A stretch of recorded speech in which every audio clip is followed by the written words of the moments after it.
وما أرسلناك إلا رحمة للعالمين. Baik, kita kemudian masuk di pasal tentang pencurian. Masih jam 5. Mana tadi? Wah, tuqta'u yadu syarik bisalah satu syara'id. Orang yang maling itu dipotong tangannya dengan 3 syarat. Jadi nggak asal maling dipotong ya. Yaitu yang pertama ayyakuna balighon, malingnya orang yang balik. Nah, ibu-ibu udah gede punya anak ngutil di Indomaret, Alfamart atau di pasar itu. Ada ibu-ibu kemarin saya lihat video di reel itu mukanya nggak jelek gitu kan, dandanannya ya nggak biasa, maksudnya dia termasuk orang yang pesolek juga gitu. Mau ke pasar tradisional, pura-pura mau beli, lihat tas pedagang pasar langsung disaut, Akilan, dia bukan orang gila gitu. Jadi orang yang waras. Ya. Dan ini perlu diperhatikan ya. Jangan sampai kemudian kita sembarangan, wah aku cuma nyuri supermi Indomie punya temen kok gitu. Ini bukan perkara kecil loh. Kalau sampai hukumannya nggak tegak di dunia, ya, kamu nanti bisa dituntut di akhirat gara-gara Indomie sebungkus, repot. Ya, cuma nyuri sendalnya temenku kok. Ya. Nah, kemarin di sini ada tembak-tembakan, nggak ada itu, nggak tahu ada yang makan. Ya. Kemudian wa ayyasruko nisoban. Jadi yang harus dicuri ini sampai 1 nisob. Qimatuhu rubu'ud dinar. Nah, yang senilai dengan 1/4 dinar. 1 dinar itu 4.250. Berarti seperempatnya berapa Mas Angga? Berarti 1.250 per 4 piro? Biar. Piro? 250 per 4 piro? 50 karo rolas. 62,5, 60 berarti 2.062.500. Anggaplah 2.100.000 gitu. Kok 2 juta? 1.062.500. Anggap aja 1.100.000. Jadi yang dicuri minimal nilainya 1.100.000. Nah, kemudian min hirzi mislihi. Kemudian dia, barang yang dicuri tadi, ada di tempat di mana barang itu disimpan. Maksudnya apa? Oh, seseorang ini punya lemari, taruh di lemarinya, diambil. Nah, maka itu nyuri. Tapi kalau kemudian seseorang ini ceroboh, ya, motor taruh luar, nggak dikunci, kuncinya nol di situ, kok kemudian dicuri maling, maka maling ini nggak kena hukuman potong tangan. Kenapa? Ya karena yang punya motor ceroboh. Tapi kalau udah ditaruh di dalam, kuncinya udah dicabut, kok masih dimaling gitu kan, maka ya maling itu kena hukuman potong tangan. La milka lahu fi, kemudian orang yang nyuri ini tidak punya hak milik, motornya mau curi, nah kan setengahnya punya aku kan, kemarin kita beli patungan gitu kan, wah itu nggak kena hukum potong tangan ya. Kemudian wala subhata fi malil masyruq minhu, dan tidak ada subhat pada harta yang dicuri. Maksudnya apa? Orang yang nyuri barang yang haram, jadi ada maling nyuri minuman keras, maka tidak dihukum potong tangan. Yang subhat aja nggak dihukum potong tangan, apalagi yang haram. Nyuri barang haram itu nggak kemudian dihukum potong tangan. Loh, berarti boleh nyuri minuman keras? Ya nggak boleh juga. Cuman maksudnya itu bukan berarti kalau ada maling minuman keras terus hukumannya potong tangan. Ya. Atau kemudian ada misal apa ya? Contohnya kambing liar yang ada di pekarangan seorang warga. Ya, kemudian dicuri sama warga sebelahnya gitu. Kemudian warga yang kepanggonan kambing liar ini protes. Gitu. Kok kambingku buat jiko gitu. Nah, maka yang mencuri pun mengatakan sejak kapan ini kambing kamu? Ini bukan kambing kamu juga gitu.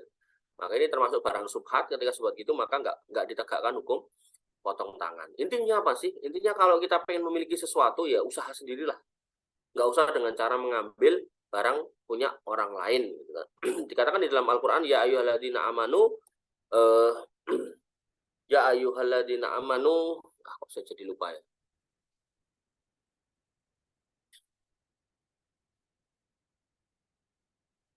Ya ayyuhalladzina amanu la ta'kulu amwalakum bainakum bil batil, wahai orang-orang yang beriman, janganlah kamu makan harta di antara kalian atau harta orang lain dengan cara yang batil, dengan cara yang jelek, dengan cara yang haram, illa antakuna tijaratan bainakum antara diminkum, kecuali dengan adanya transaksi jual beli di antara kalian dan kalian saling ridho gitu loh.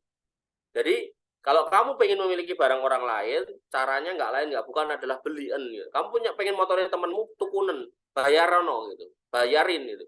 Kamu pengen kambingnya tetanggamu, bayarin gitu. Kalau kamu nggak malu, ya minta aja kalau barangkali dia khilaf ngasih gitu. Wah, dia temanku punya motor bagus nih, mau tak bayar nggak punya duit, ya ngomong aja. Safi itu motornya buat aku boleh nggak? Gitu. Barangkali dia khilaf gitu. Oh iya boleh, ambil aja. Nah, kalau udah dikatakan gitu ya berarti dikasihkan, boleh gitu. Tapi kalau nggak mau beli, nggak mau minta gitu kan, atau minta takut nggak dikasih gitu kan, terus dicolong, ya itu namanya maling gitu. Ketika maling maka berlaku hukum potong tangan. Nah, tapi syaratnya ada 3 tadi, yaitu apa? Dia harus balik, kemudian berakal, kemudian nilainya lebih dari 1/4 dinar atau sekitar 1.062.500, anggaplah 1.100. Maka kalau nilainya lebih dari itu, ya kan, maka hukumannya dipotong tangan. Ya. Kemudian waktu kota uyadul yumna min mifsolil ko. Kemudian tangan kanan, ya, yang dipotong adalah tangan kanan dari persendian. Jadi ada orang ngawur motongnya sejak sini siku ini ngawur, sendi tok nih sini. Jadi yang dipotong tuh ini nih, tangan ini, telapak ini. Fa insaro kosanian, kemudian kalau dia nyolong yang kedua kali, kutiat rijluhul yusra, dipotong kakinya, menyilang gitu. Ya, kaki kirinya. Kan tangannya potong tangan kanan dulu nih. Terus selesai toh. Nyolong lagi yang kedua maka kaki kiri. Kaki kiri itu ya di pergelangan itu, kaki, misalnya ini kaki ya. Ini sini yang potong, bukan rusak dengkul itu enggak. Kemudian fa insara qasalisan, kok nyolong lagi yang ketiga, kuti ayadul yusra, maka tangan kirinya. Jadi dua tangannya udah enggak punya telapak tangan. Fa insara qarabian, maka kalau nyolong yang keempat, kuti arijluhul yumna, kaki kanannya. Jadi menyilang. Tangan kanan, kaki kiri, tangan kiri, kaki kanan. Nah, kok nyolong lagi? Fa insara ba'da dzalika huzir wa qila yuqtal. Kalau nyolong lagi maka diberi takdir penjara itu. Kemudian ada juga yang berpendapat dihukum mati. Jadi kalau orang yang maling sampai kelima itu bisa dikasih takdir, entah dicambuk, entah diapakan, atau bisa juga dibunuh, dihukum mati. Ini baru ngomongkan pencuri yang belum ada tingkat kekerasannya. Nah, nanti ada konteksnya rampok, ada begal, ada copet, ada itu sendiri-sendiri gitu. Ini nyolong tok, dia belum ngapa-ngapain. Ya, nyolong kabur gitu. Potong tangan, potong kaki, potong tangan, potong kaki, terakhirnya potong leher. Kok kejam Islam? Enggak gitu. Ya. Semua ini dalam rangka menjaga 5 hal. Hifdun nafas, menjaga jiwa. Hifdul mal, menjaga harta. Kemudian hifdun nasab, menjaga nasab agar orang itu nasabnya itu enggak berantakan. Kemudian menjaga kehormatan. Kemudian yang kelima saya lupa. Jadi ada makosid syariah 5 itu. Menjaga agama, maaf.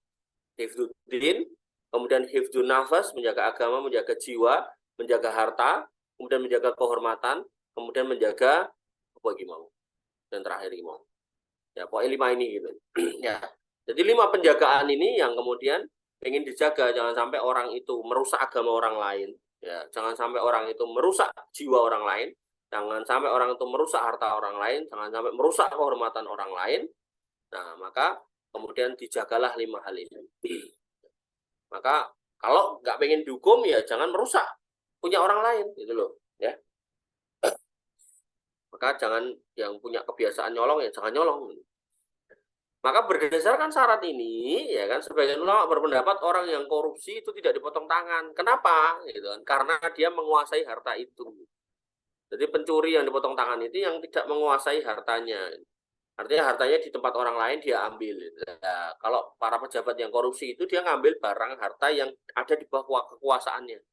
Kecuali dia bupati, misal bupati kota A nyolong di kota B, ya itu potong tangan. Ya, wallahu ta'ala alam.